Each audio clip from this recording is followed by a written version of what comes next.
Mari kita bersatu di dalam doa. Allah Bapa kami yang bertata tinggi dalam kerajaan surga, puji dan syukur kami panjatkan kehadirat-Mu Bapa, di mana atas berkat dan cinta kasih-Mu, kami bisa berkumpul di tempat ini dalam keadaan sehat. Dan sebagian daripada isi firman-Mu, kiranya firman-Mu menjadi pelita bagi kehidupan kami sehari-hari. Banyak dosa yang kami perbuat Bapa, hapuskanlah itu, supaya tidak terhalang untuk menerima segala berkat yang ingin Engkau berikan kepada kami. Terpuji termulia nama-Mu, kini kekal sampai selama-lamanya. Amin.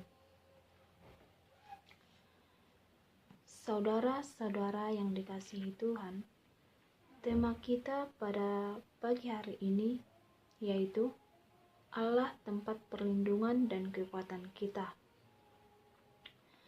Nah, firman Tuhan yang menyapa kita pada pagi hari ini saya ambil dari Mazmur 46 ayat 2 yang berbunyi, saya akan bacakan kepada kita semua.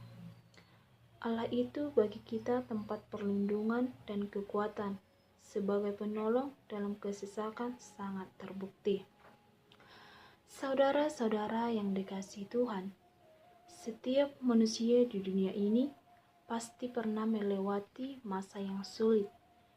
Kadang kita merasa hidup ini seperti badai, ada ombak besar menguncang, ada angin kencang yang membuat kita hampir roboh. Dalam keadaan seperti itu, banyak orang mencari perlindungan dan kekuatan di tempat yang salah.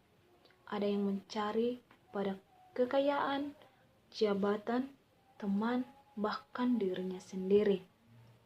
Namun, pemazmur dalam Mazmur 46 ayat 2 ini dengan jelas mengatakan bahwa satu-satunya sumber perlindungan dan kekuatan sejati hanyalah Allah.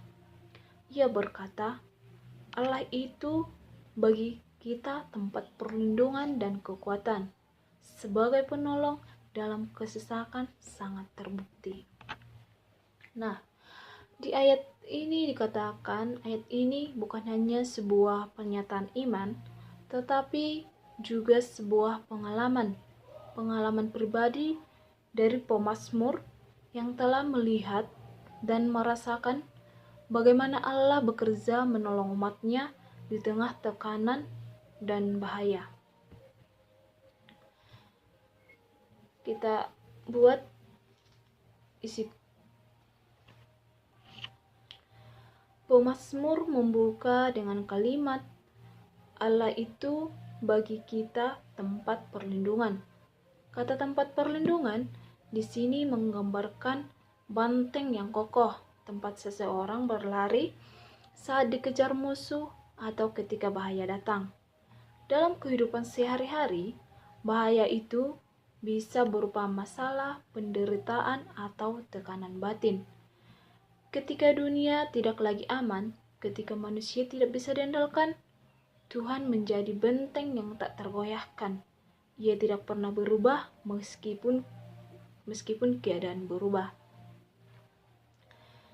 Namun pada Amsal 18 ayat 10 dikatakan, nama Tuhan adalah menara yang kuat, kesanalah orang benar berlari dan ia menjadi selamat.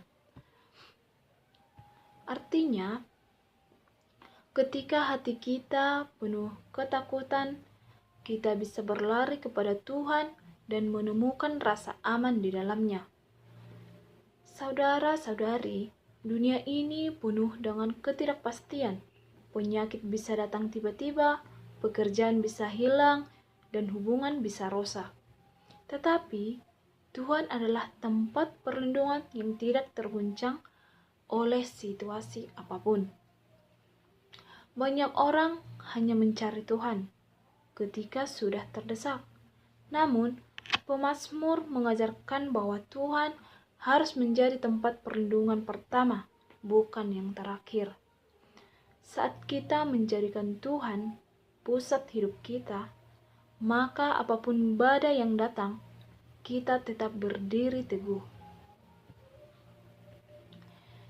Lalu bagian kedua berkata, dan kekuatan.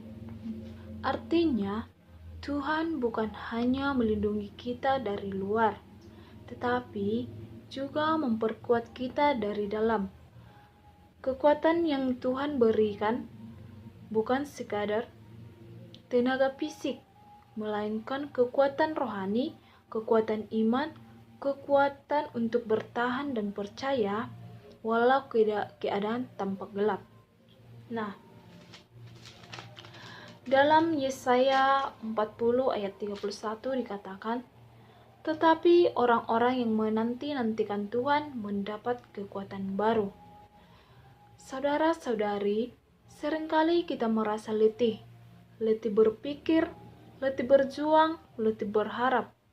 Tapi, ketika kita datang kepada Tuhan, Ia memberikan kekuatan yang tidak habis-habisnya. Ia mengangkat tangan kita yang lemah, Ia memberi semangat di saat kita ingin tidak menyerah. Kekuatan dari Tuhan membuat kita bisa berkata seperti Rasul Paulus.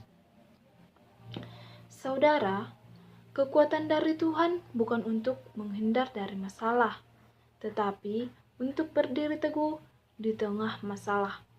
Ia tidak selalu menenangkan badai di sekitar kita, tetapi seringkali Ia menenangkan badai di dalam hati kita.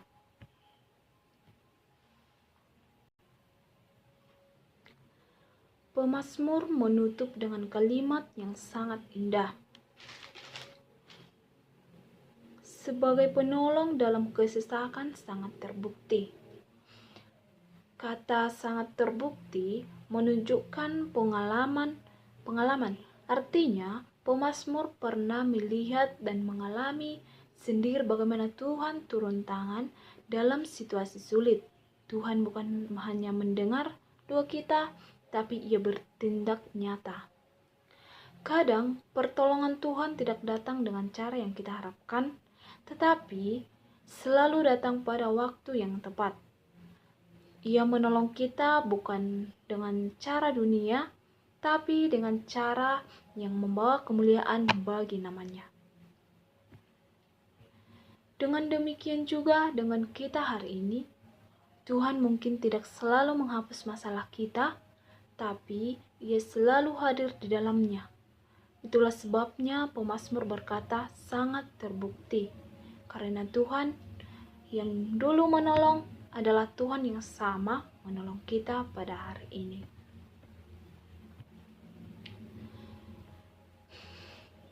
Kiranya ayat ini menjadi penguat iman kita semua, sehingga dalam setiap kesulitan kita selalu berkata, Tuhan, Engkaulah perlindunganku, kekuatanku, dan penolongku yang setia. Amin. Demikian firman Tuhan. Mari kita bersatu di dalam doa. Terpujilah namamu, Allah Bapa kami yang bertata tinggi dalam kerajaan surga. Bapa yang baik, kami sudah mendengarkan sebagian daripada isi firman-Mu. Biarlah firman-Mu menjadi pelita dan kami dapat melakukannya dalam kehidupan kami sehari-hari. Tuhan Yesus, banyak dosa yang kami perbuat, hapuskanlah itu, supaya tidak terhalang untuk menerima segala berkat yang ingin Engkau berikan kepada kami. Terpuji termulia namamu, kini kekal sampai selama-lamanya. Amin.